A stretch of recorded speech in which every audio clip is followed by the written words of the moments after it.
back down and shut your trap. It's time for Keeping It Sports with M3. Are you ready? Are you ready? Well, I'll need some beer. Are you ready? You have to ask me nicely. Come on now, don't be bashful. Are you ready? Are you ready for Place for the best sports talk and news surrounding each league. I can prove it with my usual flawless logic. Hey, man, this time I'm going to do it my way. What's your name again? And now, here's your host, M3, Mike Rosansky. Coming to you from Freehold, New Jersey. It's time for Keeping It Sports with M3, usually powered by the Connecticut School of Broadcasting. Good afternoon, everyone. I'm, of course, your host, Mike M3 Rosansky, coming to you on this Monday, the 26th day of May, the final Monday of May, and of course, that means one thing, it's Memorial Day, and I always feel weird in saying this. You know, you really can't say Happy Memorial Day because of what this day signifies. It's about celebrating the lives of all of those who sacrifice for our freedoms and our abilities as Americans to live this great life that we do, whether it be me just sitting here rambling on about sports for an hour, whether it's us having equal rights for men, women, children, all races and genders, having equality for the most part. We wouldn't have that without the brave men and women who have sacrificed their lives over the years in the way too many wars that we've been a part of in order to give us this life. So for all of you out there, I hope you had a very good Memorial Day weekend.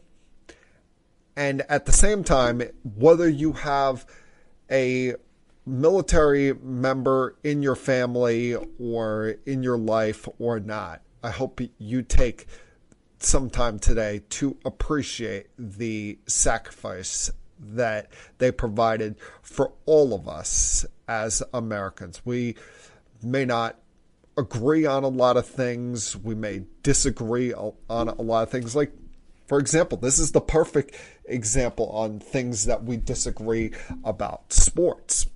I'm sure there's not a lot of people that listen to this podcast that agree with everything that I say on a week in, week out basis, and that's fine. That's what is great about sports. That is what makes sports so much fun. We can have a couple hours to sit here and laugh about it, break it down, enjoy it, and it be that great escape for all of us as far as getting away from the day-to-day hassles of life. At times it can also be a nightmare. It can be a dread. There are things that we hope to happen that don't happen. There are things that rip our hearts out and really affect us emotionally that go on in the sports world.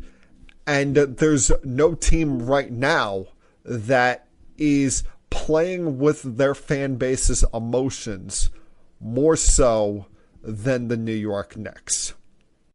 When you look at this postseason that the New York Knicks have had, it has not been easy by any stretch. Don't let these series, how they've played out, fool you. It was a grind to get through that series against the Detroit Pistons. You had some battles in that first round that could have gone either way, and maybe if the Pistons were a little more seasoned, a little more experienced, they would have been the ones moving on. You had to scratch and claw for everything against the Boston Celtics. Even playing with your emotions where 1 second you're down and then you watch Brunson and the crew do some special, miraculous things, coming back from down by 20 in back-to-back games up in Boston to take a early control in that series, to then bounce back from a blowout in game 3 to have the series within your grasp, within your control, and have that magical moment at Madison Square Garden that Knicks fans have been dreaming about for decades. That game 6 against the Boston Celtics allowed Knicks fans to dream. It allowed them to think. It allowed them to fantasize about, wow, this could be a very special year for the Knickerbockers. This could be one of those years that we tell our grandkids about in the future. Well, right now, that special year, I can't say it's on death row or anything like that, because they're not down 0-3 to the Pacers. But this is definitely a less than desirable situation that you're in right now. This is not what you expected to be in, sitting here 3 games into this series, trailing this team 2-1, awaiting a game 4 on Tuesday night. Especially with how this series got started in game 1. Game 1 looked like it was going to be a breeze. Game 1, you finally got the moment you were waiting for. A Eastern Conference Finals game with the series starting at Madison Square Garden. It was all playing out in your favor, even despite Jalen Brunson being in foul trouble, even despite him having to sit out a large chunk of that fourth quarter. The team thrived without him on the floor and was able to build the lead where you're thinking, game, set, match here. We'll see you in game 2. But as we've seen plenty of times in this postseason, weird stuff happened. Crazy stuff happened. You can't write down what happened in game 1 on a script and present it to a director out there or a Hollywood agency and say that's a real thing. I don't even know if what happened in game 1 is possible to be done in the NBA 2K video game. You're up by 17 late in this game. You had a what seemed like insurmountable lead with a couple minutes ago. It was as high as 14 with a little under 3 to go. And that's when Aaron Naismith just started hitting ridiculous three-pointer after ridiculous three-pointer. It wasn't like he was wide open on all of these shots. They were contested, some of them. They were with a man having a hand up in his face. He was just at that point chucking them up, hoping that they would go in.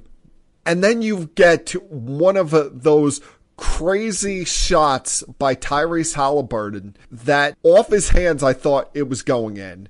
Then when it bounced off the back of the rim and you watch that ball in the air, it looked like it was going to be up there for eternity. When that went in, I said to myself, you know what? Knicks fans and the Knicks players would be better off if this was a 3-point shot and Tyrese Haliburton won that game right then and there. Pushing this to overtime just delayed the inevitable. The Knicks look like a dead team. They look like a lost team in that overtime. Madison Square Garden felt like a funeral after all of those crazy threes by Naismith, by that ridiculous prayer of a game-tying shot by Haliburton on a night where you seemingly had control of this team the entire way forward. You're watching the Pacers make a lot of stupid mistakes, including Obi Toppin having his own Shaq and a Fool-like moment with dunking the ball off of the back of the rim, essentially blocking his own dunk at one point. You got Brunson putting up 43, Cat putting up 35 on a double-double. And for that to not be enough to kill this team in game 1 and send an early statement was a really bad sign. What I had hoped for when it came to the Knicks, like I said, I had hoped that shot by Haliburton was a three rather than his foot being on the line, sending it to overtime, because I thought mentality-wise, it would have just been better for the Knicks and their fans to not have to go through the overtime. You could wipe it away and say, you know what, that was just one unlucky 3-minute stretch there. And the Pacers have had a habit of doing this in these game ones throughout this playoff series. They did it against the Cavaliers. Then they did it actually in game 5 against the Bucks that knocked them out. We'll get to that once again a little bit later on. So they've had a habit of pulling out these weird situations. But when they went to overtime, you had a Pacers team that had all the momentum in the world. Knicks looked dead. Brunson looked exhausted. I'm not sure why it is he always looks so tired at the end of these games. And not just in this Pacers series, because the Pacers are going to try and turn these games into a track meet. But then in this series against the Pistons and the Celtics, he just looks worn down at times. But after that loss, I figured, you know what, the Knicks are going to come out determined. While the Pacers are not going to give them game 2, they're not going to lay down and die and say, oh, winning 1 at Madison Square Garden is good enough. I figured that the Knicks were going to come out with more of a sense of urgency, more of a sense of let's hand out the early blow in this and have the Pacers fighting another uphill battle against us all night. They surely can't do this against us again. Instead, it was a Pacers team that you would have thought they were the team in a quote-unquote must-win situation. You would have thought that they were the team that needed to win a game desperately before heading to Indiana. Because they came out on fire, had an early 10-point lead. Siakam was doing whatever he wanted against this Knicks team. You had Thibodeau seemingly getting out-coached by Carlisle. And I still don't understand what his strategy was in the second half of this game as far as his usage of Karl Anthony Towns. Yes, Mitchell Robinson has added some life to this team, has been a great addition back to this team since returning from injury and being a key part of their postseason run here. But Karl Anthony Towns, you brought him in here to be, at worst, the Robin to Brunson's Batman. You did not bring him in here to just be a rotational piece or a role player. All year long, you weren't concerning yourself with the minutes of a starting player. Now, in a game where you really need to win to get some momentum back, get some good vibes back in this team, you're limiting his minutes in the second half. That was very questionable. That was something that I really did not like from Thibodeau in game 2. You just felt the entire air come out of the Knicks fan base after these first 2 games. Game 1's bad enough, but to lose both games at Madison Square Garden, you didn't have people walking out of the Garden on Friday night chanting, "Go New York, go New York, go." You didn't have anyone talking about orange and blue skies or anything like that. Even the most optimistic Knicks fan in the world, like my brother Joe, was in a seemingly downtrodden place after these first 2 games of this series. But you give the Knicks a lot of credit because last night they rebound. Last night, with their backs up against the wall, once again this postseason, they showed how resilient they are. They showed how hungry they are. They showed that they can come back and put up a fight even when they're down by 20 in the second quarter. You've got Conseco Fieldhouse rocking. That place was literally ready to come down, especially after the dunk by Obi Top and some of the turnovers by the Knicks early in that game. When it was 55-35 with a couple minutes to go in the second quarter, you had already people talking about a sweep. You had people putting the DOA on the Knicks and preparing their time of death in this postseason. But while people will talk about the performance of Karl Anthony Towns, and I'll get to him in a moment, what was very important is the way the Knicks finished out that first half. What you see all the time in these playoffs, it matters how you finish a quarter. It matters how you finish a half. That can provide you a little bit of a spirit. That can provide you some good energy going forward. Being down by 20 going into halftime, you're going to have guys kicking their feet, dragging their way into the locker room. But the Knicks going on a slight run there to cut it from 20 to a 13-point game was very important. Told themselves that, hey, we're still in this game. We have one good run here in the second half. We can really take control of this game, even on a night when Brunson's in foul trouble. Towns is in foul trouble. And if they had lost last night, Karl Anthony Towns would have been enemy number one of New York Knicks fans. The fact that he had 4 points in the first half, he was making stupid foul after stupid foul, put the team in a very bad position early on in this game. Even on a night when Thibs decided to roll the dice and change things up with his starting five, moving Hart to more of a reserve role, putting Robinson in the starting lineup. And, that's a gutsy move to make at this time in the postseason, considering that's the five you ran with for most of this year.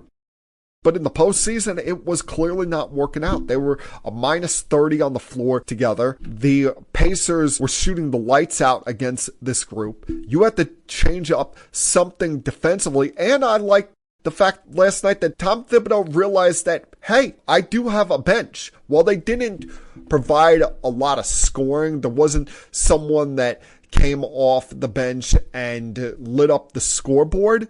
What they did provide is stabilizing minutes. Minutes where even with a Brunson off the court or Towns off the court, they kept the game within reach and allowed it so that when Towns came back in the game in the fourth quarter, he could take over. He could set the world on fire, and he needed that more than anyone. More than Mikal Bridges, who has been arguably the Knicks' worst player in this series. He's got a plus-minus of -20.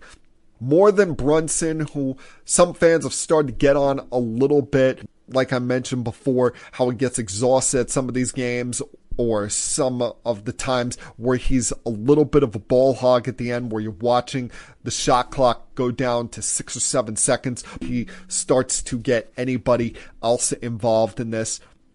Towns is the guy that you traded away players, especially in the case of DiVincenzo, that this fan base fell in love with last year, that were part of the grit and toughness of that Knicks team.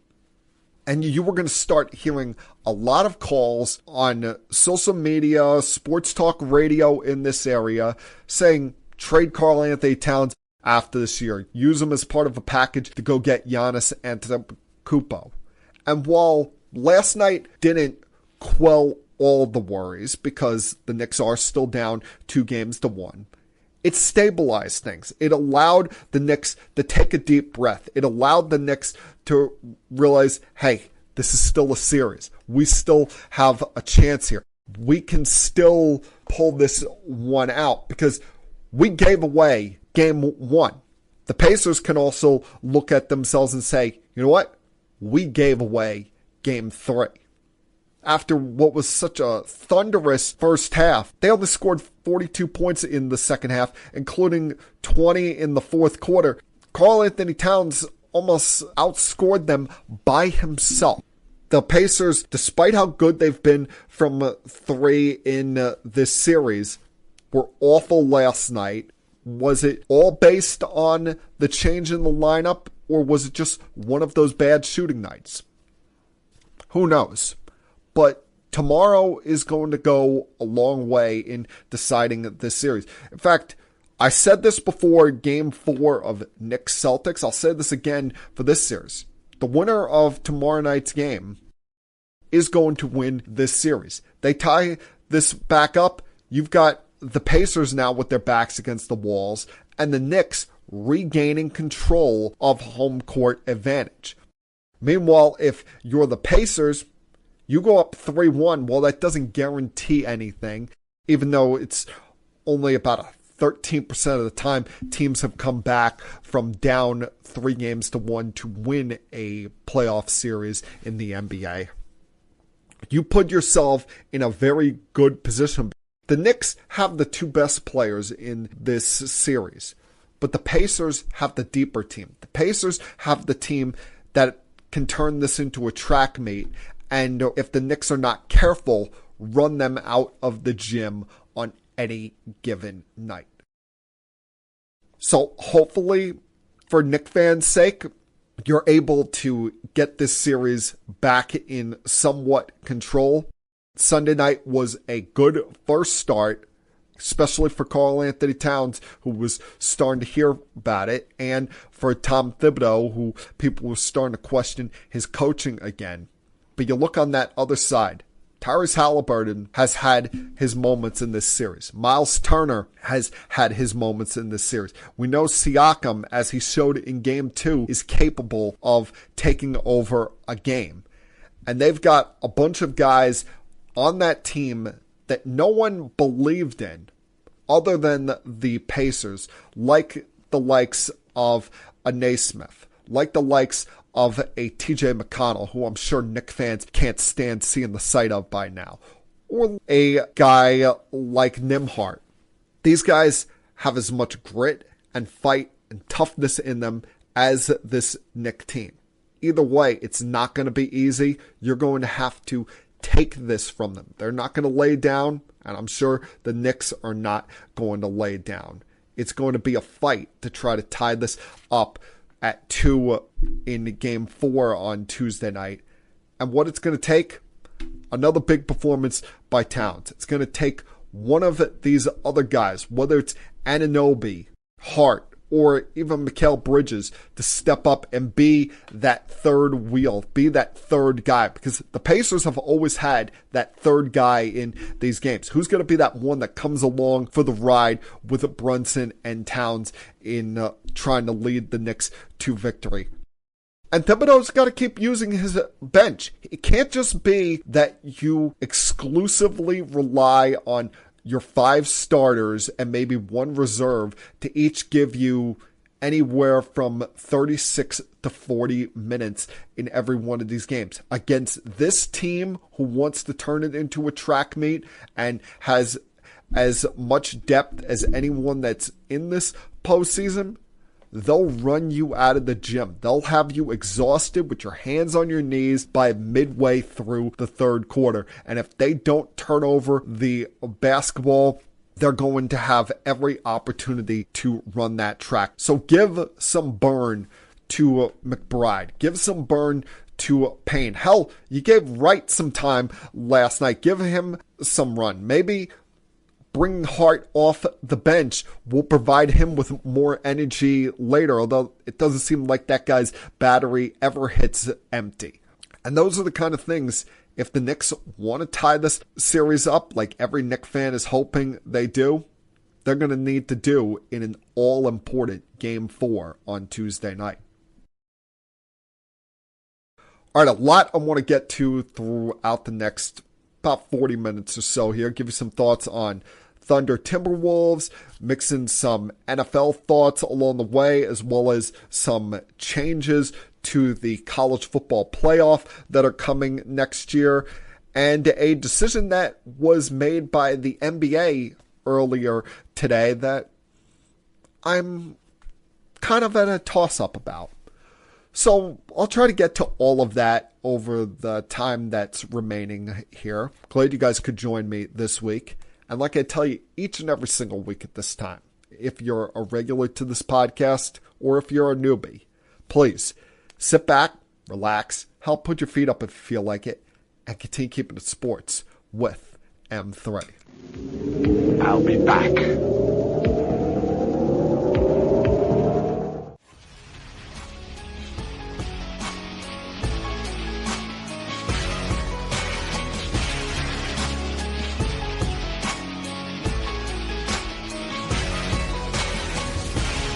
Although I tried to stress the positives for Knicks fans at the start of this podcast, it's not like I'm sitting here with pom-poms rooting for the Knicks to win this series, nor am I rooting against them.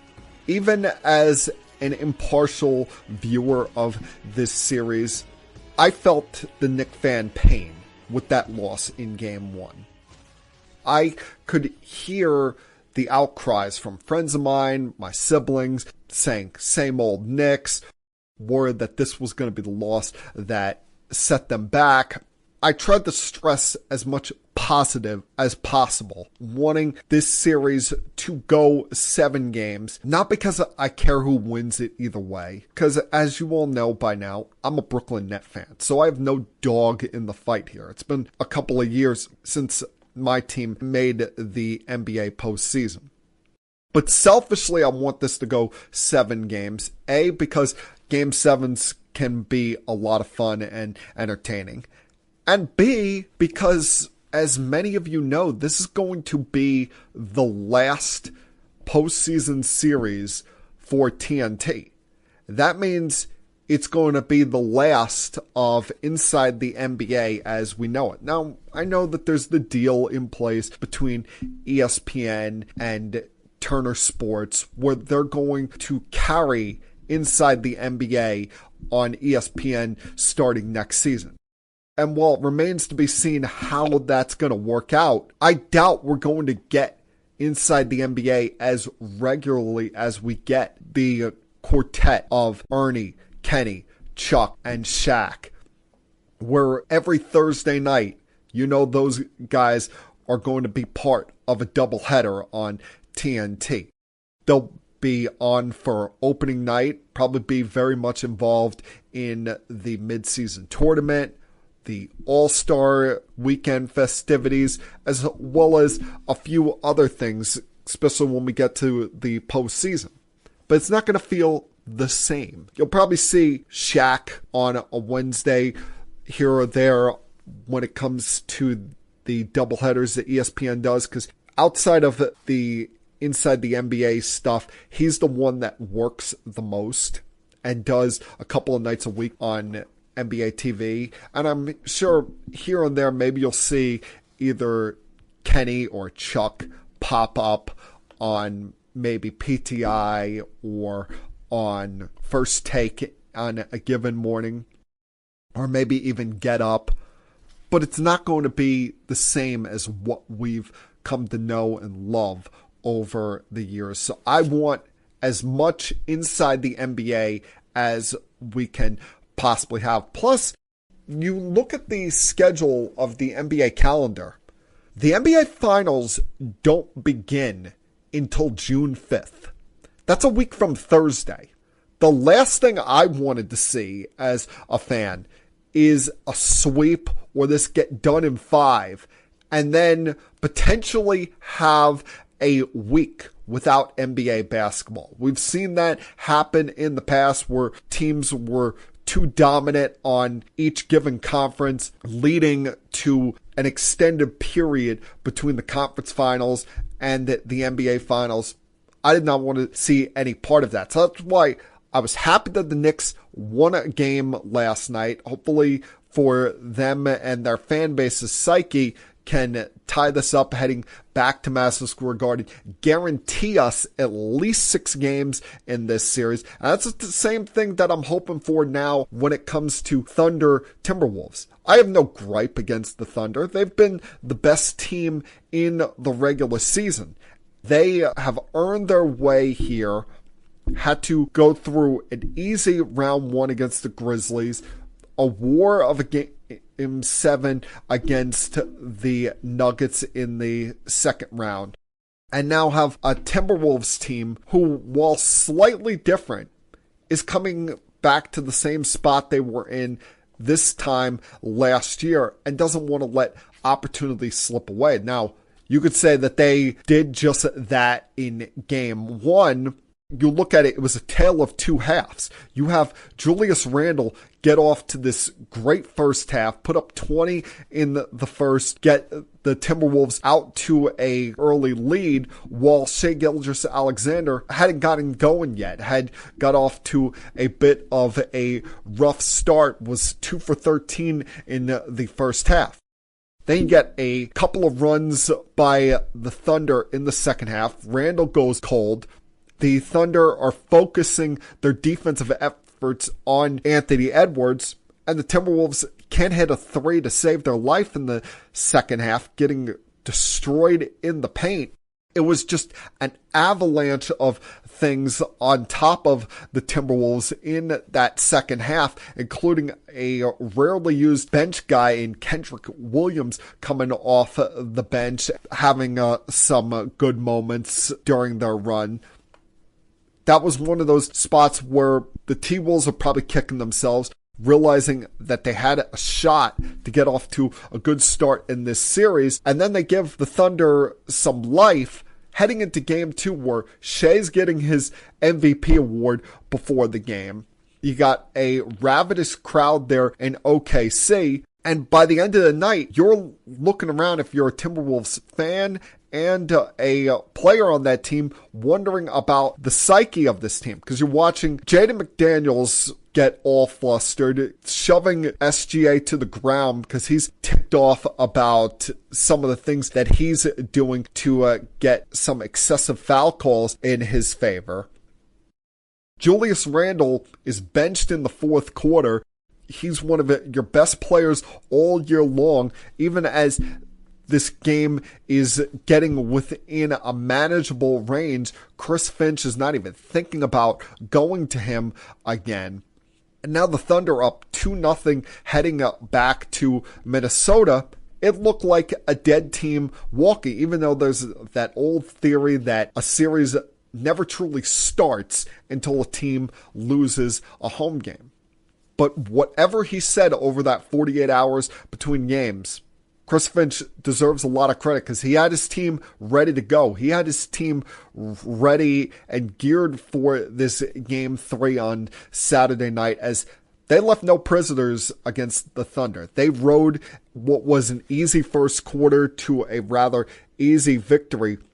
And you heard Shai when he was on the bench in the third quarter, once the Thunder threw in the towel and decided, you know what, let's play for Monday night. Let's give our guys some rest. It was turnovers. It was them getting out to a hot start, and the Thunder were not able to match their early intensity, were not able to prevent them from capitalizing off of those turnovers. I don't think SGA or anybody was impacted by the crowd and the fact that they were chanting three-throw merchant at him throughout this game, but you had to figure that a prideful team like the T-Wolves was going to come out with an answer against this team, no matter how dominant they have been all season long. But now is the true test. Any team can rise up for one game. Any team can have a big moment against a potentially great team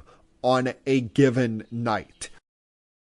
Hell, you get a player like Terrence Shannon coming out of nowhere and putting up 15 points off the bench. Randle looked like game 2 didn't even happen. Didn't look like he was affected emotionally at all by that.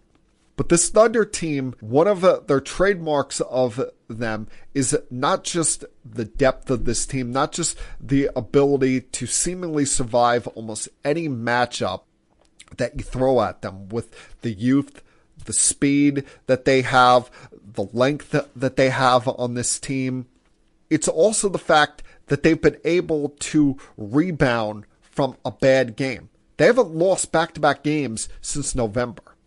So for the Timberwolves to tie this series up, they're going to have to do something nobody has done in about 6 months. They're going to have to put the Thunder in a spot where they actually have a losing streak, where they actually have to, for the first time this year, question something and have even a shed of doubt in the back of their minds, where they're saying, wait a minute, We lost 2 games in a row to this team. How the hell did that happen?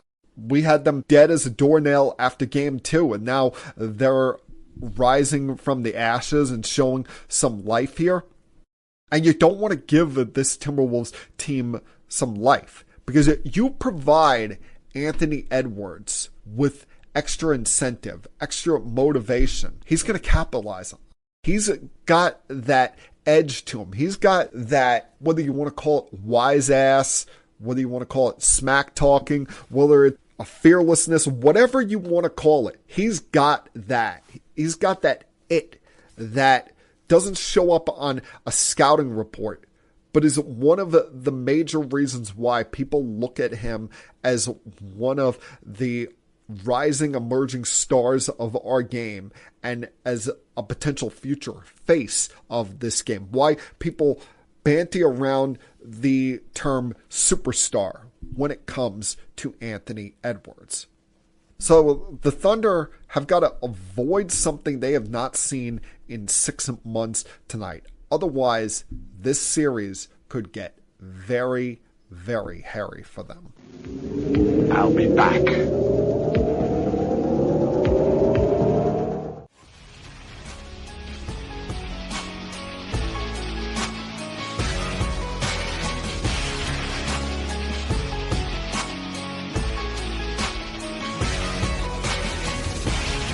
I was extremely pleased with the news that came out middle of last week out of the NFL owners meetings when the vote was done on potentially banning the Tush Push. Now, it wasn't overwhelmingly in the favor that I wanted it to be, but the owners failed in what was a pursuit by some teams to ban it. See, in order to have a rule vote pass, you need at least 24 of the 32 teams to vote in favor of it.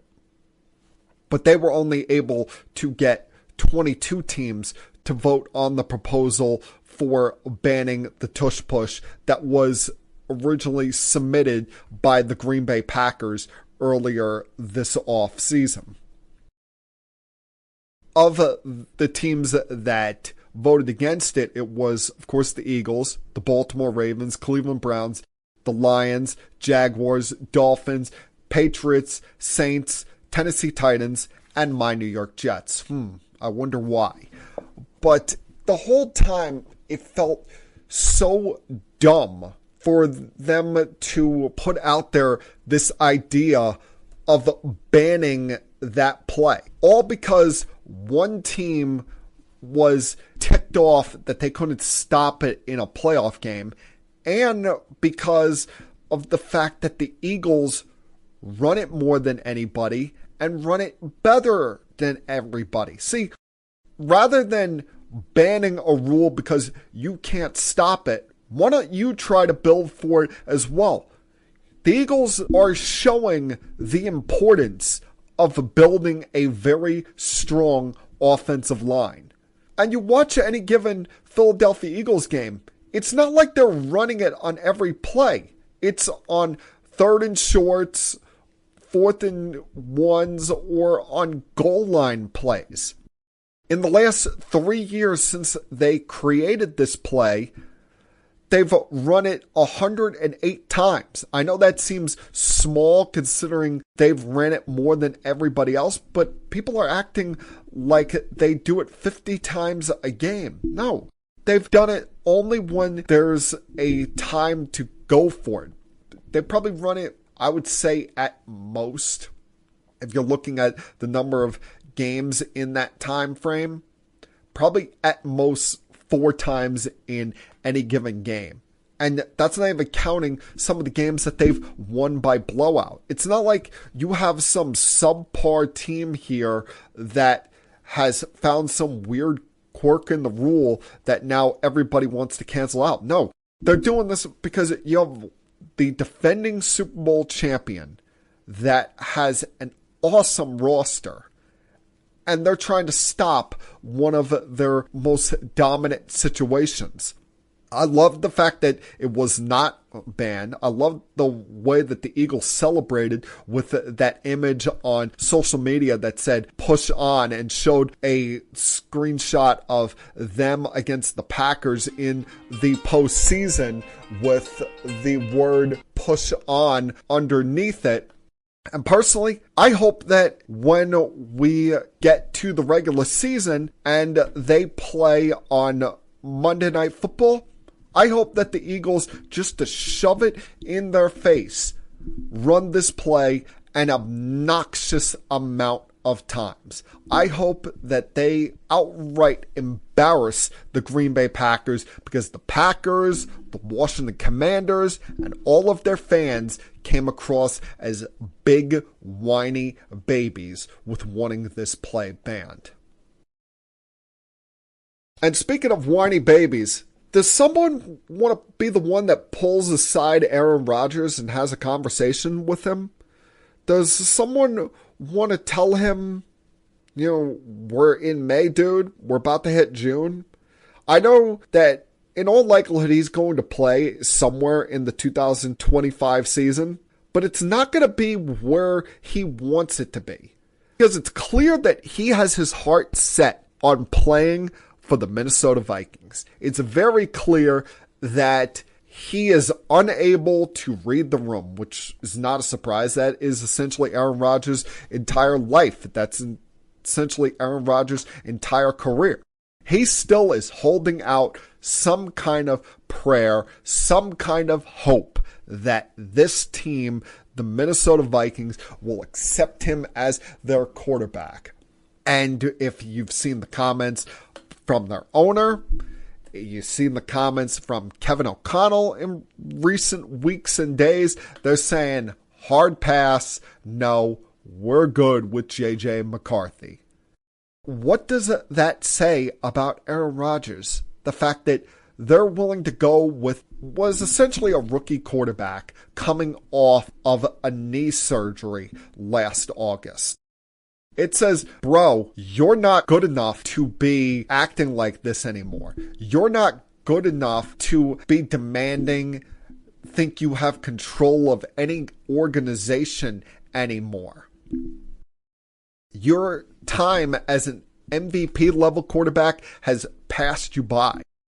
You're still good enough to be a starting quarterback in this league, but you're not good enough to pull some of the nonsense that you have been pulling on a year in, year out basis the last 4 or 5 years.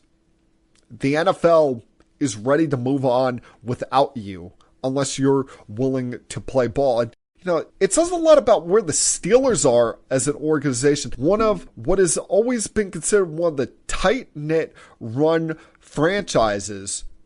They're willing to play his reindeer games. They're willing to go along with his nonsense and wait along here when they could have drafted a quarterback in the early rounds of this past draft rather than just settling on Will Howard as a flyer in the 6th round. They could have tried to trade up. Maybe they were the ones to draft Jackson Dart at 20, or they trade up and get Jalen Milrose or Shedeur Sanders in the 3rd round. Those guys were available to you. Meanwhile, the 2 guys that played quarterback for you last year have left the building. Russell Wilson's a Giant and Justin Fields is a Jet. And on top of that, your answers so far to the quarterback spot this offseason is bringing back Mason Rudolph. Yeah, that's really going to inspire this group. I mean, you put to bed one bit of nonsense by trading George Pickens. But at least he was still young. At least he still had a future. You just didn't want to deal with his crap anymore. But now you're willing to put up with this crap from Rodgers?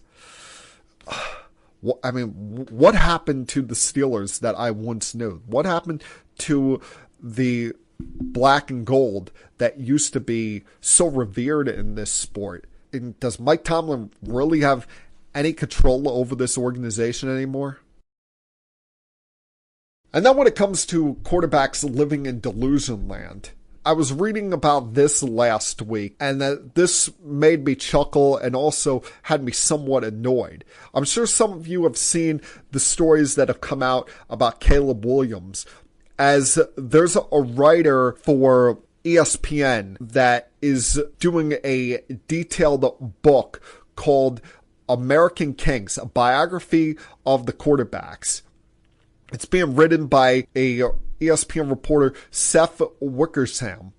In this biography, it details a lot of things that went on in the careers of many well-known quarterbacks, including the likes of the Manning family, who's considered the first family of football, the likes of Steve Young, plenty of other well-known quarterbacks. I believe he followed John Elway's career a bit.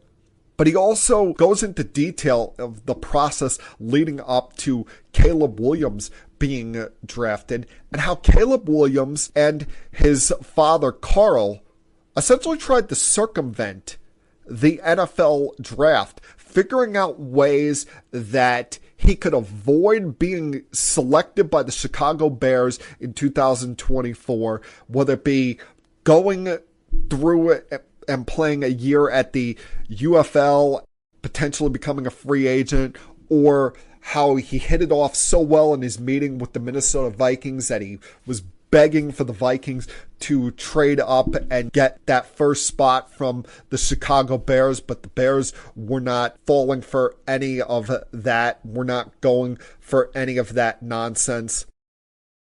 A bad precedent has been set here. It was set about 20 years ago with what happened with the Eli Manning situation. And I've never said this before. It's the first time I've brought this up on this podcast. We all remember what happened where Archie and Eli Manning essentially told the San Diego Chargers, Eli, under no way, no how, is playing for you. You better work out some kind of deal with the New York Giants because he's not going to San Diego. Well, I have always felt that in some way, shape, or form, I don't know how the league would have been able to pull it off. I know, as we've said before, they're very obnoxiously referred to as the first family of football.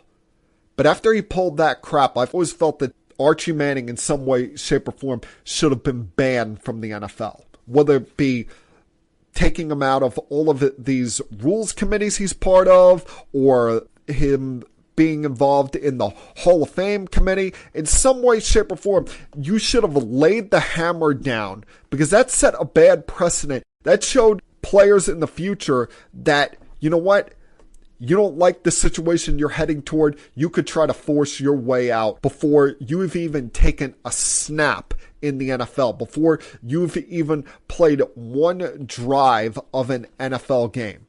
Because even though he was a great prospect coming out of Ole Miss, who the hell was Eli Manning to be calling his own shot back then? The same goes right now for Caleb Williams. I understand that the Bears were and still are a questionably run franchise, didn't have a good roster put together, and Matt Eberflus left a lot to be desired as a head coach. Hell, he pretty much broke Justin Fields.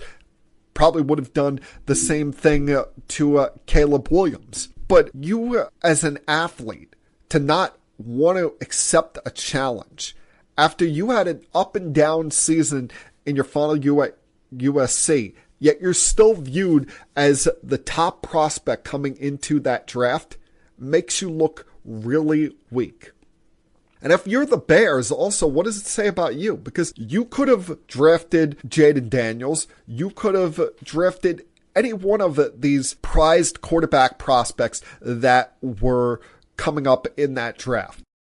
But you decided to still select the one guy that was acting like a baby about potentially coming to your franchise. And that is a really damning mark on you.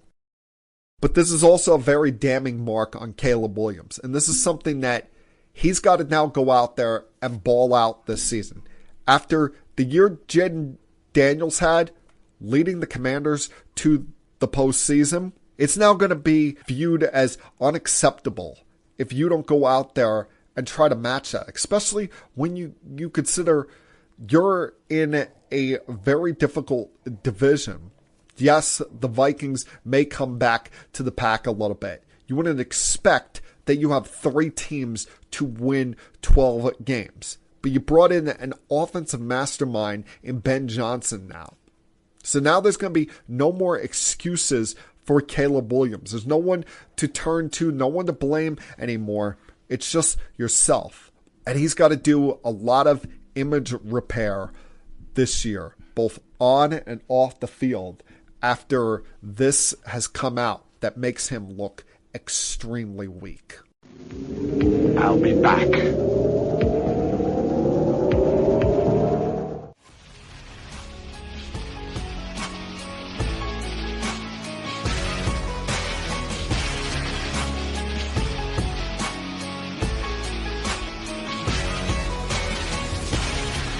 Well, it's happening once again. College football has decided to make some updates to their playoff system. And when you think about college sports, it doesn't seem like there's ever going to be the perfect model for the college football playoff. Because remember, after 1 year of the 4-team playoff, people are already talking about how do we expand it to 8 or 12.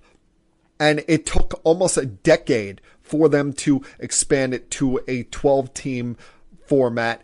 And still people are unhappy. Still you have people crying for it to be 16 teams.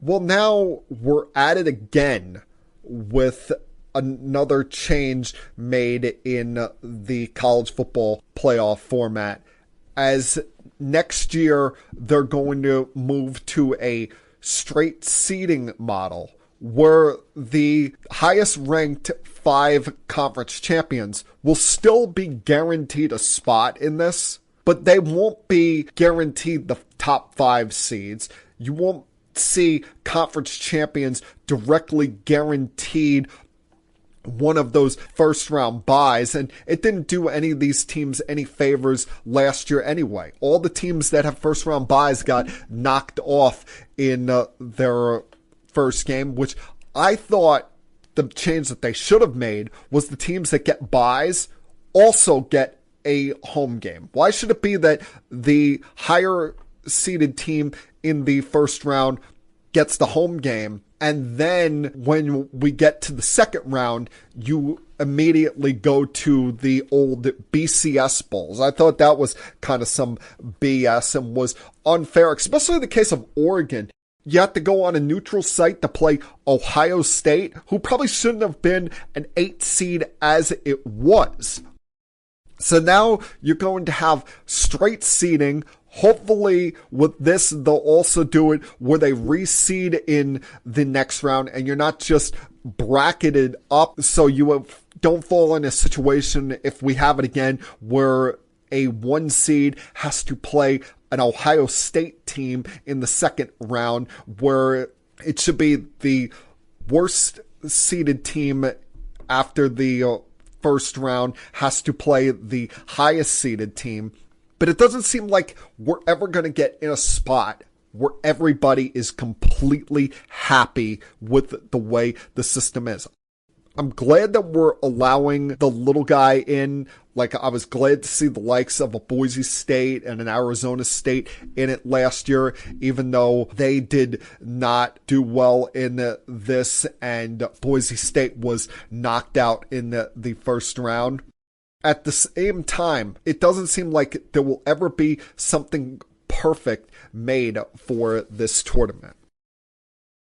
And I'm going to close on this, because maybe I come across as heartless talking about this. Maybe I come across as just being that guy. I was not in favor of the decision that the NBA made earlier today. And unless you've been under a rock, by now you've probably heard that the league and the Pacers are now going to be allowing John Haliburton, Tyrese Haliburton's father, to attend home playoff games once again. Only this time he will watch the games from up in a suite. And in case you don't remember, it was about a month ago at this time, after the Pacers knocked off the Milwaukee Bucks in Game 5 of their first round series. After that incredible comeback, down by 8 in the final minute of overtime to win that game, John Haliburton came onto the court with some kind of towel or banner that had his son's face on it and was talking trash to Giannis Antetokounmpo, getting up in his face, cursing at him, saying, "That's what we effing do," talking all sorts of smack to Giannis, being really disrespectful. With anyone who has followed Giannis Antetokounmpo's career knows he's one of the most mild-mannered players we have in this sport. And it led to this on-court, I don't know if you want to call it altercation because no one threw any punches, but there was this mob on the court where both teams had to be separated, and it put Tyrese Haliburton in an awkward spot where he was apologetic for his dad after the game, saying his dad was in the wrong, they shouldn't have done that, and the Pacers and the league decided that he had to stay away. My personal opinion, he should have had to have stayed away for the rest of the postseason. Because I talked about before setting a precedent. There needs to be a precedent set. And I've said this before, I'll continue to say it. While I respect and appreciate these parents who have these kids in athletics, whether it be in the pros or college athletics, what I don't respect is how there are times they overstep their bounds and try to make it about themselves, try to make themselves out to be these social media superstars and outright embarrass their kid. And we don't have enough of Wanda Durants in this world. And we have too many characters like this. Now, I'm not going to put John Haliburton on the level T. Morant or put him on the level even of a LeVar Ball. But the way that he acted was over the line. You can't have these parents coming to these games, coming on the floor and acting like they're more part of the action or any part of the action. It's about their sons doing something incredible that very few people can actually do. Not about them. So there needed to be a statement sent here. There should have been a precedent set here. And not just this sympathy that, oh, the Pacers made it further in the postseason than anyone expected. John Haliburton should be allowed to appreciate this and enjoy this along with his son. No, you know how he appreciates and enjoys it along with his son? He can FaceTime him or call him after the game. Not throwing sympathy out there that the team made it to the Eastern Conference Finals and is 2 wins away from going up against either the Thunder or the T-Wolves in the NBA Finals. I thought this was a very poor precedent set by the league. They could have laid the hammer down, said, you're not banned forever. You're just banned for the rest of this season. But instead, they decided to listen to the likes of Charles Barkley and Rachel Nichols, who showed sympathy for this guy when he really should not have been shown any sympathy. As I said, it's not the worst we've ever seen from a parent, but an example needed to be set here, and I think that the NBA missed out on an opportunity to do just that. And that, my friends, was Keeping It Sports with M3 for Monday, May 26th, 2025. Everyone, please have a great night. Have a fun, safe, happy, healthy week. We got one life, people, so you might as well try to live it up. And I'll talk to you guys again, same time, next week. Until then, peace. We have to go. Good night, everybody. I have had enough of you! Thank you for all the fun. Thank you. Hey, shut up, will ya? I don't want to see you. I don't want to hear you. I don't want to smell you. Now leave. I'll be back.